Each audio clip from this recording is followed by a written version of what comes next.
Hello, everyone, and thank you for bearing with us with our technical difficulties. But welcome to the 1883 Speaker Series. My name is Emma Pierkowski, and I serve as the Distance Student and Leadership Program Manager here in the Student Involvement and Parent Programs Office. Each week, we invite a campus or community leader to talk about how today's student can develop their leadership skills as well as other advice regarding personal and professional development.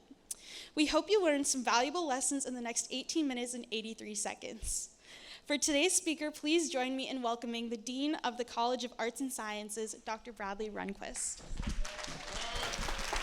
Thanks, Emma. Thank you. Well, thank you and good afternoon. What an odd title. Leadership Lessons Learned in Places I've Never Been, a figurative journey. So I thought I'd have a little fun with this talk today and relate it to my geography background. Before I start the talk, though, first I just want to thank the organizers of the 1883 lecture series, the leadership series. And I spent some time preparing for this by watching the archive. There's an amazing archive now that's built up that it's slated in the semester of leadership talks on the student involvement website. So if you ever want to learn anything about leadership, there's many good talks there. I recommend it highly. On those videos, you'll find important advice from learned people, leaders, poignant anecdotes, and also memorable metaphors about leadership.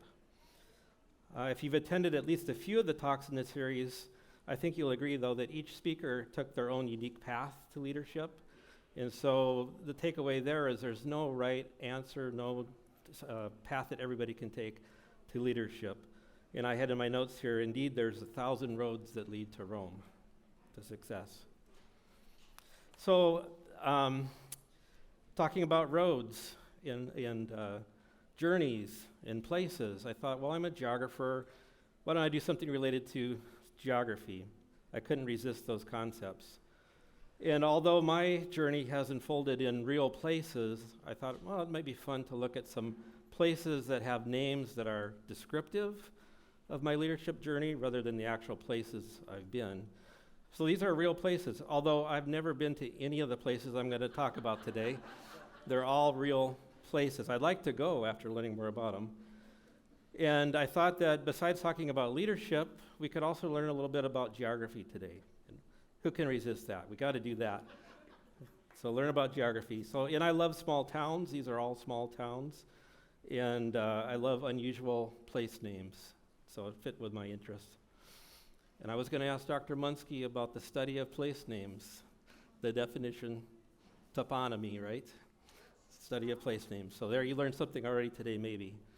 You get double smart. We all get double. So we'll start our journey today, the figurative journey, in a place called Uncertain, Texas. And I picked, first of all, a little bit about the name, the toponymy of Uncertain. I found 3 different stories about why Uncertain is named Uncertain. Story number 1 is this town is right on the Texas-Louisiana border, and the town founders didn't know if it was in Texas or Louisiana, so they called it Uncertain.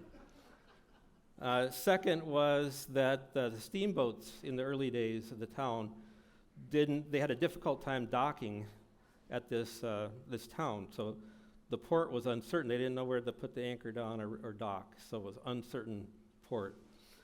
And lastly, it was that when the town founders decided to apply for a township or apply for the town site within the township didn't have a name. There was some miscommunication, and the application came back saying the town name was uncertain, meaning we're uncertain what the name is at all. So I selected this because this describes a place that I lived for quite a while on my journey, Uncertain. And I think I saw several of you in town, probably, too, and some of you may still live there, which is fine. So a little bit about my journey. This goes back to high school. So like a lot of students in high school, I had no idea what I wanted to do after high school. I did well in science courses. I liked to read and write. I played the saxophone in the band, but I was always the second chair. I could never beat the first chair guy. But one thing I did well at is I was the badminton doubles championship champion, along with my partner, of the junior class of my high school. My kids are not impressed by that. So anyway, I went to the University of Nebraska-Lincoln as a pre-medicine major because that's what my high school counselor told me he thought I should do. But I viewed college as an opportunity, and my parents were great about this. Just get a degree, major in anything. And so I took advantage and just took as many courses that interested me as possible within the curriculum. So I wrote down some memorable ones. I took King Arthur in Literature and Legend, the History of Science, 20th Century Fiction, Geography of the Soviet Union. So yeah, I am kind of old. And Introductory Latin. So a wide range of courses that just were of interest to me. And I encourage all of you to do that if you can. By my junior year, I somehow fell into the news editorial major in the College of Journalism, a lot different than pre-medicine. And I don't really recall anybody suggesting that to me. It's just something I think I don't even know if I put it together, but somehow I ended up there because of my writing interest and reading interest. I also challenged myself. I have a tendency to be an introvert, and I thought, well, I think it was my senior year or late in my junior year, I decided to apply for a position at the school newspaper called the Daily Nebraskan. It was a daily newspaper there, and I got the job. I didn't get a lot of great assignments, though, from my editor. In fact, the most impactful article I wrote was about the hazards of rocking vending machines when the bag of chips or the candy bar that you paid for gets stuck. So don't do it. People get hurt doing that. And a lot of people read that article, surprisingly. And then I also got a job with the Nebraska Geological Survey. I wrote press releases and newsletters, and I had an opportunity to contribute to a book on the history of irrigation in Nebraska, so I learned a little bit about science writing and technical writing. And then during the second half of it must have been my junior year, my badminton partner from high school, his grandfather had just retired from a daily newspaper in Iowa, so there was a connection there. So I used that network, and I ended up getting a summer internship at that daily paper because of my badminton partner in high school. And so some of the leadership lessons I learned when I lived in uncertain Texas here is explore your interests. I took advantage of that. Kind of wander outside your comfort zone. I did that by applying for the newspaper.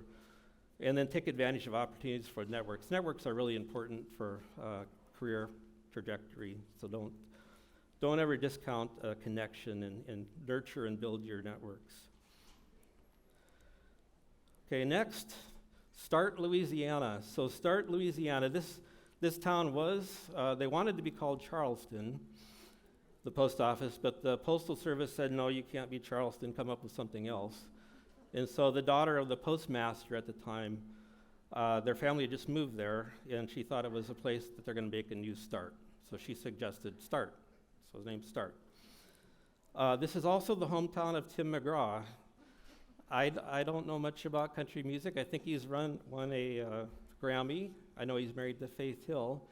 And I think Cassie wants to sing us a few lines of a Tim McGraw. So hometown of Tim McGraw, population of 982. I selected this obviously because it started my career. So first thing I did, after graduation from college, I took a job at the same newspaper that I had an internship with. So they liked me enough that they invited me back for a full-time position, but a little different position. I was a reporter and the the weekend city news editor, which meant that that I was in charge of I was 22 years old, and I was in charge of the newsroom. So reporters older than I was, photographers, layout people, and I was not prepared really for it very well. And I was also had less experience and less age than the people I was coordinating in the newsroom. So it was quite an experience. Some of my memories, though, there I did get to interview the Reverend Jesse Jackson for about 10 minutes. He was speaking in Storm Lake, Iowa, I think campaigning for Bill Clinton at the time. And the local press each got 10 minutes individually, which was fantastic. This was, in the newsroom, was my first leadership experience. I mentioned I was unprepared for it. I had to do things like I assigned stories, reviewed and selected photos, edited stories, wrote headlines, worked with the wire editor, which is the news that comes in over the wire in those days, not the internet. And then had to design news pages, collaborated with production staff, and had to get the paper out on time. It was a morning paper. And people want to go home, especially the production people, late at night, so I have to get it all done. I did have, first time I kind of had a lot of disagreements with people. Professional disagreements were pretty frequent about the decisions made, so I had to learn how to kind of navigate that and mediate conflict.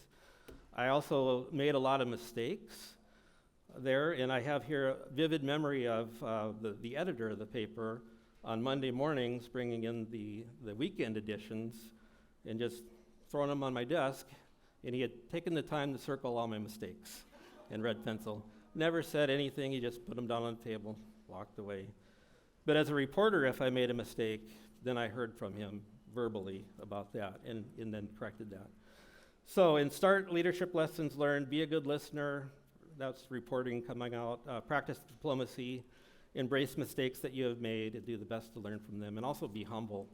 It was a humbling experience working at a newspaper. I had a great time working there, but I started to think about wanting to go back to school. I ended up in Globe, Arizona. So Globe is named because of a globe-sized and shaped piece of silver ore that was discovered in this mining town early on. Globe is also the home of Linda Carter.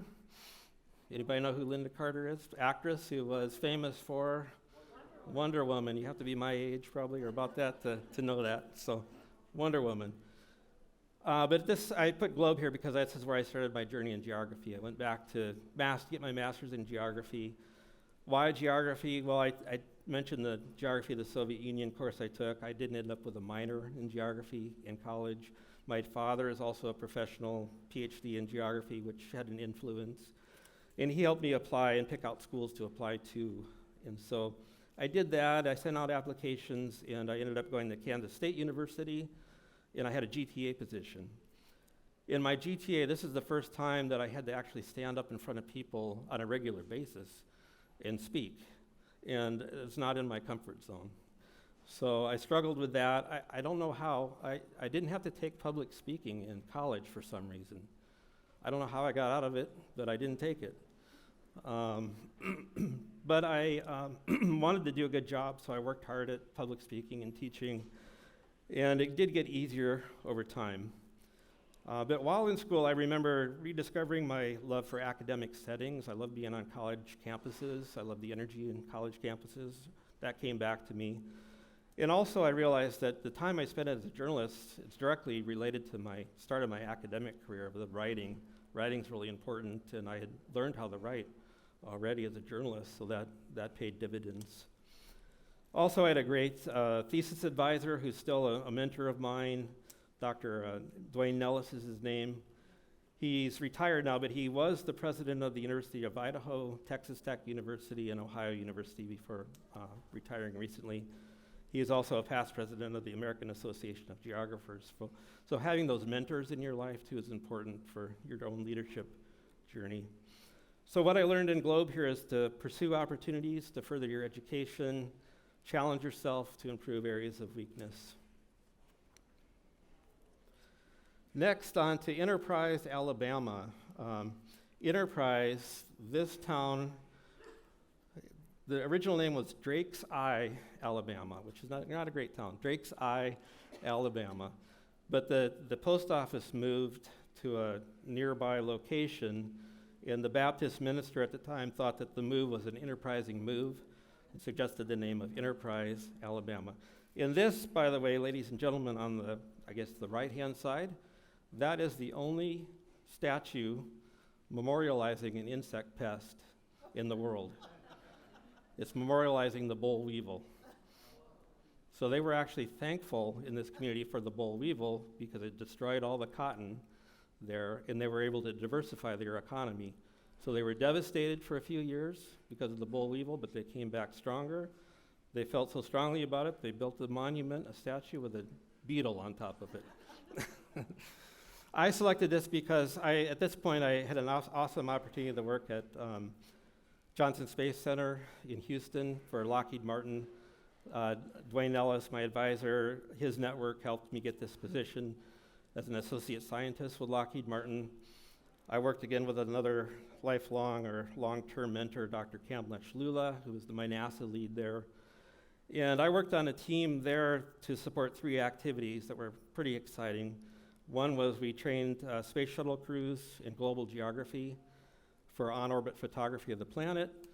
Second, we did on-orbit support of astronauts when they had questions. So occasionally they would say, I'm looking at something, I don't know what it is. Our office would have to figure out what they're looking at and send it back up, some information about it. And then when they came back and brought tremendous amounts of photos, we worked to archive those and make them available to the public. So it was really a dream job for me. I didn't do any direct training of astronauts. I worked primarily on kind of the materials for the training support and some of the digital training that they were starting to do. But I did get to sit in on training sessions in most debriefings of crews. And I learned a lot about leadership just by observing. And I wrote down a few memories here. One was the first time I was putting on a headset like this, although it had an earpiece, and I was talking to Mission Control. And all I said was, we've uploaded the Earth observation opportunities for the next day. And they say, Roger that, you're done.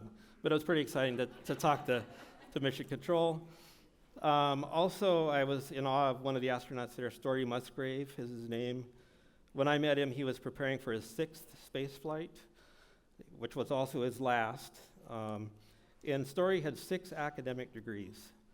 He had 2 bachelor's degrees, 3 master's degrees, and an MD as an astronaut. So he's the most educated astronaut in the history of NASA. But I had an opportunity to talk to him once, I remember, between a break, or during a break in the training session, and surreal moment, he told me he liked the shirt I was wearing.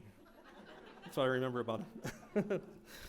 And another moment of awe was I was just sitting in a computer lab, my computer lab where I worked, and Kamlesh Lula, my NASA lead, came in with a woman, and I recognized her as Sally Ride. And Sally Ride's the first American woman in space. She was there for meetings, and she needed a space to sit while she was waiting for the next meeting. So I was in a room alone in this lab with Sally Ride. And I got to ask her, I asked her at the time about one of the projects she was working on. This is past her astronaut career. And she was working on a program called EarthCam, which allowed middle school students to take photos remotely from the space shuttle and then later the International Space Station. So really interesting work. What I learned here in Enterprise, and by the way, I picked that name because of the space shuttle. There's one that was named Enterprise, the first one, is strong teams. Teams are really important in being confident in your ability as part of a team. And also a good sense of humor.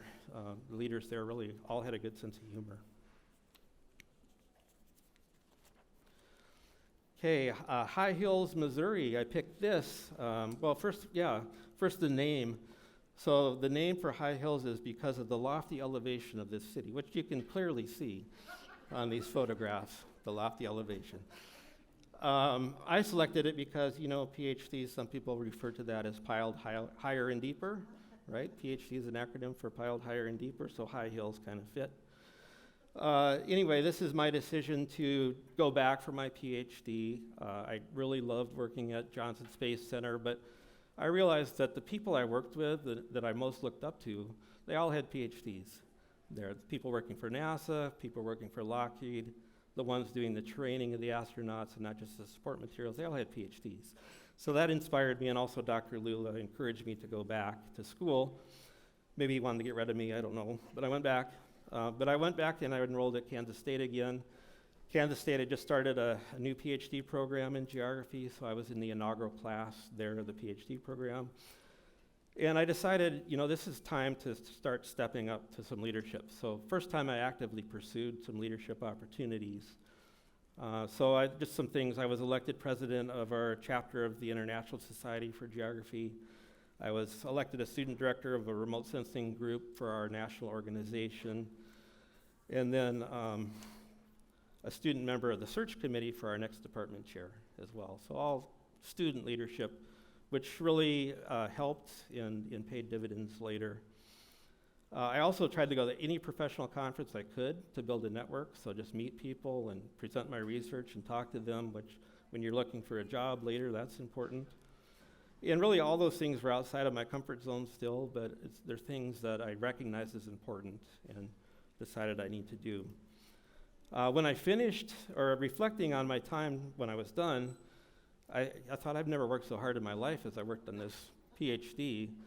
And I even told my advisor that I said, when I'm going to UND, I had already gotten a job offer and accepted then. I can't wait to get to UND so I'm less busy than I was as a student. And my advisor said, you don't know what busy is. And he was right about that. So lessons learned here is just pursue opportunities to lead. If you have an opportunity to do something as a student or any opportunity to lead in a community or whatever, take those opportunities. And then hard work is really important. I think there's no substitute for working hard if you want to achieve a goal. So lastly, home, Kansas. Selected this. Well, home, first of all, home was named home because the post office in the town was in somebody's home. And I guess they weren't very creative, so they just put home as the name of the post office. And the post office said, yeah, you can call your town home. So it's home, Kansas, small town. This town is also along the main route of the Pony Express that ran from St. Joseph, Missouri to Sacramento, California in 1860, 1861. So interesting, although the town came after the Pony Express, but they're located on that route. I did this because this is Grand Forks in UND. So I finally landed at a place that I call home. I'm at the end of my 24th academic year, and for Dr. Munsky, that's 48 semesters. He likes to refer to semesters. And feel fortunate every day that I'm here, I feel fortunate to have ended up here. So I had used those leadership lessons that I accumulated before when I got here, but since my position now and things over the last several years, like department chair, interim dean, associate dean for research, and now dean, there's several more leadership lessons I've had to learn. And I thought, just for those of you that are not maybe familiar with arts and science, just real quickly, here it is.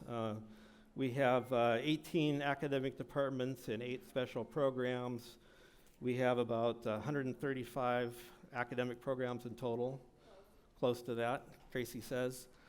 These are majors, minors, and certificates. About 200 full-time students, 200 full-time faculty, and dozens of part-time faculty, and then there are about 2,500 students majoring in arts and sciences. So it's a big organization.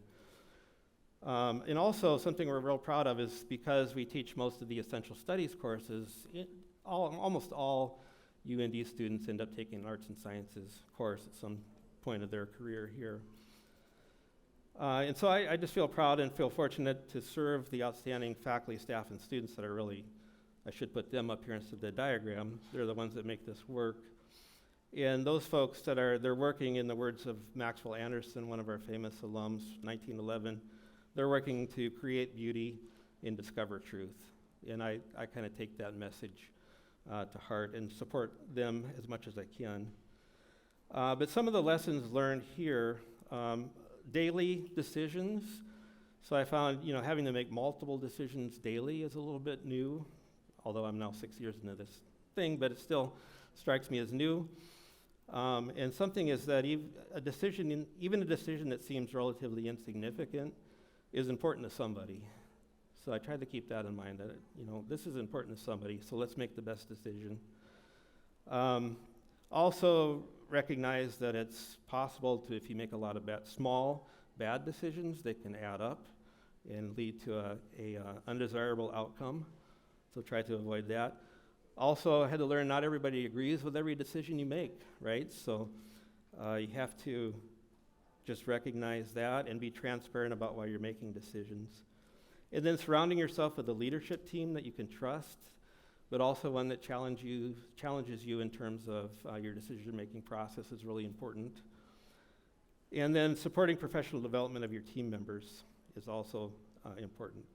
Also have a heart, so have passion for your work, empathy for the people you work with, listen closely to those that you work with, their concerns, do more listening than talking, deepen relationships and care personally for those on your team. And so in summary, thanks for tagging along on my figurative journey. I hope you had fun with it. I certainly had fun putting it together. I learned some things from it as well. And if you ever win prize money on a game show, because you know the hometown of Linda Carter, or the location of the famous boll weevil monument, I think I deserve a cut. Is that fun? Thank you.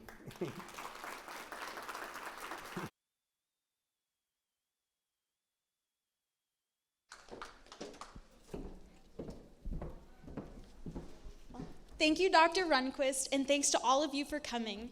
Join us next week as we welcome the Vice President of Finance and Operations and COO, Carla Mangion Stewart. Have a great rest of your week.